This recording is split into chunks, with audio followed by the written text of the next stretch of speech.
Le jour de mon mariage, mon nom, Camille, résonnait dans une petite chapelle provençale nichée au cœur des vignes du Luberon, entourée d'un lac étincelant sous le soleil de Provence. Mais pas un seul membre de ma famille ne s'était levé pour m'applaudir, 3 rangées vides me toisaient comme une malédiction silencieuse, imprégnée de l'odeur entêtante du thym et de la lavande sauvage. L'air tiède du domaine viticole, avec ses cyprès élancés et ses murets de pierres sèches, ne parvenait pas à atténuer le froid tranchant de cet abandon. Et juste quand je croyais que l'ignorance était le summum de leur mépris, mon père, Henri, m'a prouvé qu'il pouvait frapper encore plus bas. Il n'avait pas seulement snobé ma joie, il avait scellé, avec une cruauté implacable, que je n'appartenais plus à cette famille. La réception animait le domaine au bord du lac d'Alliance, un tourbillon de verres de rosée provençale qui s'entrechoquait et de rire sous les guirlandes de lumière tamisée.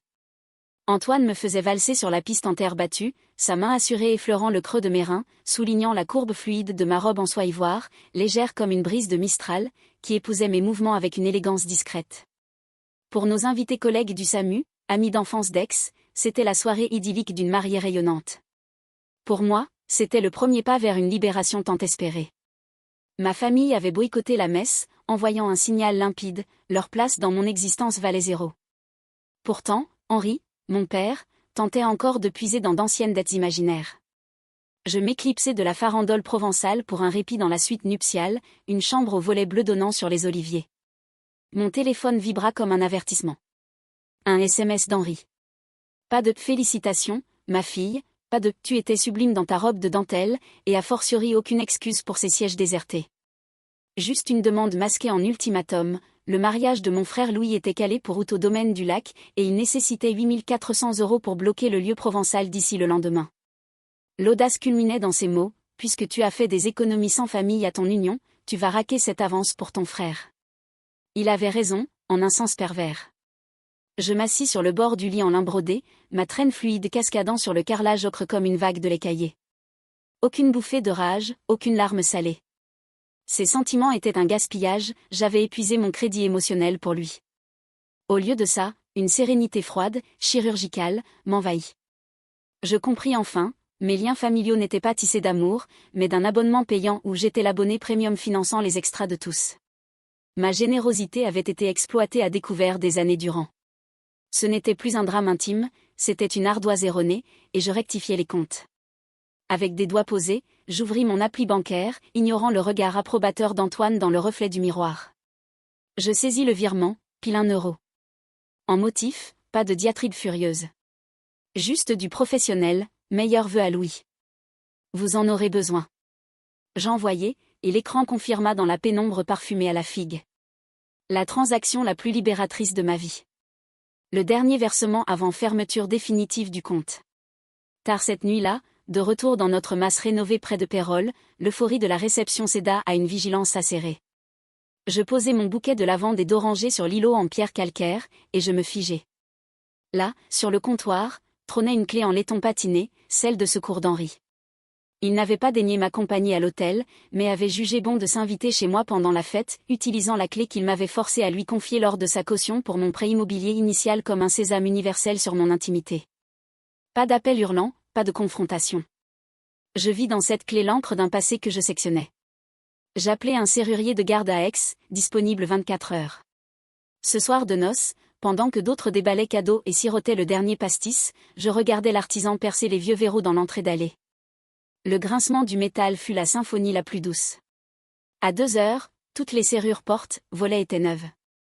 Le serrurier me remit un trousseau lourd, et pour la première fois, l'air de mon foyer sentait la Provence libre, imprégnée d'huiles essentielles et de sel marin.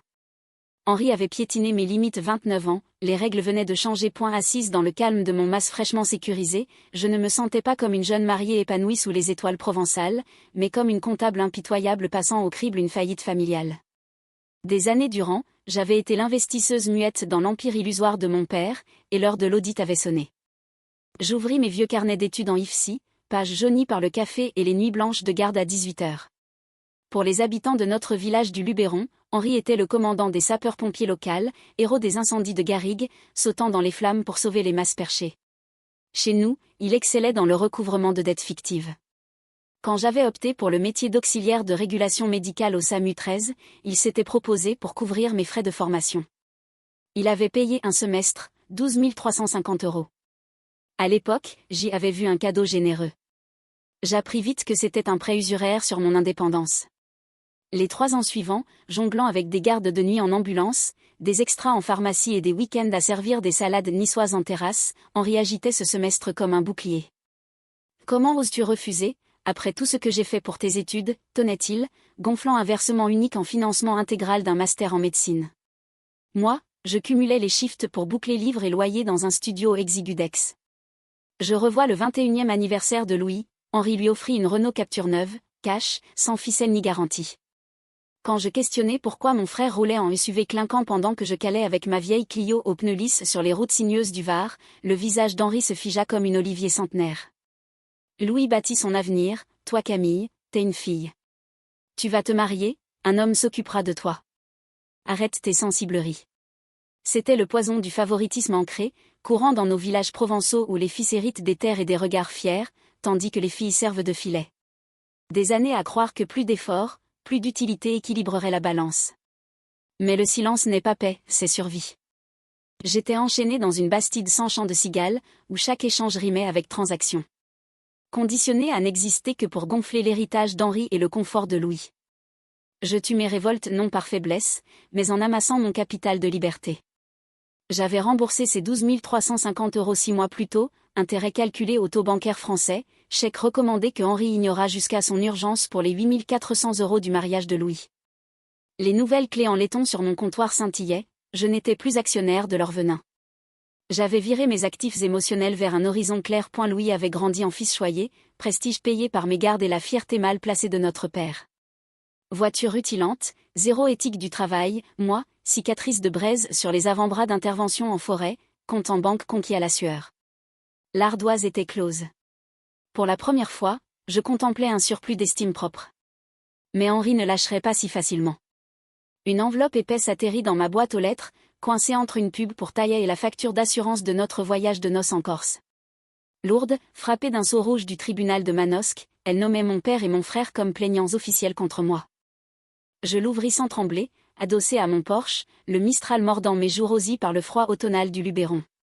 Henri m'accusait de détournement de 16 800 € d'une assurance vie complémentaire de ma défunte mère. Détail délirant, lors de ces dernières semaines à l'hôpital d'Avignon, j'aurais abusé de mon poste au SAMU pour falsifier sa signature sur un formulaire de bénéficiaire. Portrait d'une fille prédatrice profitant du brouillard d'une mourante pour spolier l'héritier légitime, Louis. Coup stratégique, en visant ma licence professionnelle, il ne voulait pas que l'argent, il visait ma carrière. Un soupçon de fraude sur personne vulnérable, et mon agrément SAMU sauterait. Ce n'était pas pour le mariage de Louis, c'était pour incendier mon univers afin de couver son oisif poing et la sonnette carillonna à 7h15 précise, un coup sec et martial que j'attendais dans la quiétude matinale de mon mas. Par le Judas, Henri se dressait, pas seul, 2 gendarmes en uniforme kaki encadraient sa silhouette trapue, leur haleine fumant dans l'air frisquet du Luberon. Henri brandissait une liasse de papier jauni, les originaux de sa caution hypothécaire d'il y a 3 ans.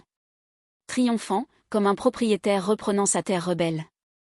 J'entr'ouvris la porte de 10 cm, chaîne de sûreté tendue. Henri aboya sans préambule, c'est elle. Elle a changé les serrures de ma maison. J'ai cautionné ce prêt, j'ai droit d'entrée légale. Vous vivez dans le passé, Henri, répondis-je d'une voix calme, provençale chantante masquant l'acier. Oubliez-vous les papiers signés il y a 3 ans?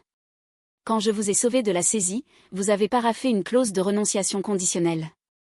Clair comme de l'eau de source, 24 mois sans contribution au crédit, et le titre me revient plein. Je n'ai pas volé le mas.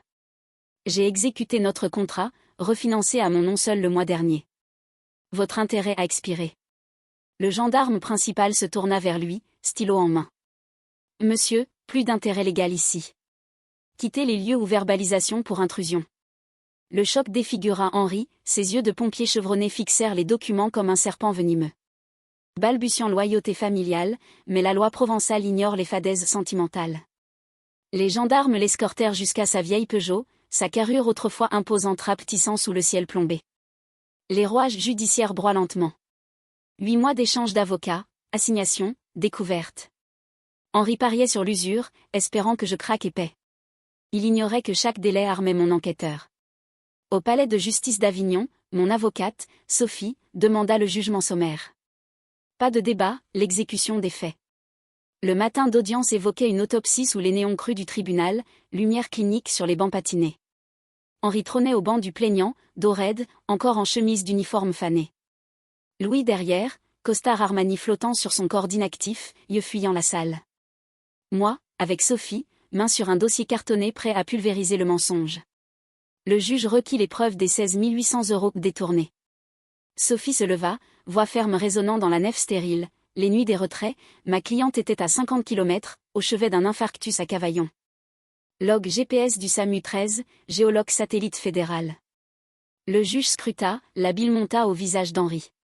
Erreur fatale de l'avidité, Sophie aligna des demandes de crédit à mon nom, jamais signées. Henri n'avait pas menti que sur l'assurance, il avait contrefait ma signature pour les folies de Louis. C'est 16 800 €? Son détournement exact via mon identité. Le rapport graphologique atterrit, la morgue envahit Henri. Mais le clou restait. Sophie glissa le reçu d'un comptoir d'Aix-en-Provence, dépôt de 5 000 € par Louis pour son photographe de mariage, 2 jours après les premiers retraits. Et la garantie? Photo nette, médaille d'or des pompiers pour bravoure, gravé commandant Henri Moreau. Silence de mort. Henri se pencha, main tremblante. La salle suspendue. Il pivota vers Louis, murmure brisé perçant plus que cri. T'as pris ma médaille, fiston? Je t'ai tout donné? Louis, yeux rivés au sol de Tomette, avoua par silence. Faillite morale absolue. C'est le mirage du portefeuille vide qui brisa tout. Henri avait régné des années comme un patriarche provençal incontesté, son autorité ancrée dans une hiérarchie familiale où les fils portent le nom et les vignes. Mais son pouvoir n'était qu'une façade, financée par ma docilité et mes virements. Il se parait du pourvoyeur, alors que j'honorais les factures. Sitôt l'argent tarit, l'illusion s'évapora. Plus de commandant en chef, juste un homme au bord du gouffre, réalisant que la seule à le valoriser était la fille qu'il tentait d'anéantir. Son prestige s'effondra à zéro, révélant le passif réel de sa vie. Je me levai alors que le juge rejetait les accusations avec préjudice, non-lieu définitif. Pas de joie triomphale, pas de pitié larmoyante. Juste la satisfaction clinique d'un audit achevé. J'observais les deux silhouettes de l'autre côté de l'allée, l'un vidé par l'avidité, l'autre rongé par une fierté creuse. Je n'étais plus un bien à liquider, j'étais l'auditrice ayant sonné la déficience familiale. Dos tourné, je sortis dans l'après-midi frisquet d'Avignon, laissant les cendres de leur orgueil au tribunal. Le mariage de Louis? Annulé. Au lieu d'une fête somptueuse au domaine du lac, sous tonnelle de glycine et menu de tapenade, il écopa d'une convocation pour escroquerie et usurpation d'identité. L'univers d'Henri ne se fissura pas, il implosa. Forcé de vendre la bastide familiale que j'avais hypothéquée 48 mois pour la sauver, couvrant restitution et frais judiciaires de son assaut raté. Il squatta un studio miteux en périphérie de Manosque, goûtant enfin la précarité qu'il m'avait imposée. Avec nos économies de lune de miel, je filai au comptoir d'Aix racheter la médaille d'or. Son poids froid dans ma paume ne suscita rien. Henri envoya un mot via un voisin, rends-la-moi, c'est mon âme. Silence radio. Je la donnai au musée des pompiers d'Apt, non pour l'honorer lui, mais exposée au nom de ma mère. Hommage à la bravoure muette des endurantes, pas aux exploiteurs bruyants. Cette saga s'adresse à vous, assis à la table des laissés-pour-compte provençaux, traités en distributeurs anonymes ou ombre dans votre propre masse. Je sais le poids de ces bancs vides à la chapelle, la brûlure des faveurs au fil. Mais votre valeur n'est pas transactionnelle. Vous ne devez rien à qui vous mesure à l'utilité. Reprendre votre vie n'est pas vengeance, c'est solde de tout compte. Aujourd'hui, l'air sent différemment. Antoine et moi avons regagné le domaine du lac pour un pique-nique avec mon équipe SAMU, sous les cyprès centenaires où s'alignaient jadis les sièges vides. Entouré de ceux qui m'ont vu au plus bas sirène hurlante, nuit d'urgence sur route glissante et qui sont restés. Je contemplais le lac miroitant, l'avant ondulant au vent, et compris, je respirais sans contusion au cœur. J'avais forgé la famille méritée, pas celle du sang. Pourtant, un dernier chapitre plana comme un mistral traître. Des mois après le tribunal, un appel anonyme, ma tante Élise, sœur d'Henri, voix chevrotante depuis son mas en ruine. Camille, ton père, il est au plus mal. Cancer foudroyant, comme ta mère. Il refuse l'hôpital, squatte son studio, médaille ou pas. Il marmonne ton nom, regrette les vignes perdues, le favoritisme à Louis qu'il a fui en Espagne avec une dette. Pose lourde, parfum de regret haillé. Viens le voir, ma nièce. La Provence pardonne les siens, même les brisés. Je raccrochai, sereine. Antoine posa sa main sur la mienne, effleurant ma peau hâlée par les gardes ensoleillés, nos alliances tintant doucement. Allais-je rouvrir l'ardoise? Non. J'envoyai un virement, 1 € sur son compte hospitalier. Motif, meilleur vœu pour la fin. Achète-toi une paix. L'abonnement était clos pour de bon. Louis. Vu une fois, mendiant un prêt pour sa nouvelle vie à Barcelone, porte close. Henri s'éteignit seul, Bastide vendue, fil volatilisé. Son legs? Leçon gravée, les familles toxiques sont des vignes sèches qu'on arrache pour planter du neuf. La vraie famille se tisse de présence fidèle, pas de sang vicié. Aujourd'hui, mon mas bourdonne de rire, Antoine cuisinant un aioli, collègues partageant pastis, nos projets d'agrandir pour un enfant. Les serrures neuves gardent les ombres dehors, l'air embaume la liberté. Si vous lisez ça, ombre d'une fratrie favorisée, sachez, changez les verrous, auditez les dettes, dansez sous les guirlandes. Votre lac attend, provençal et pur. Fin.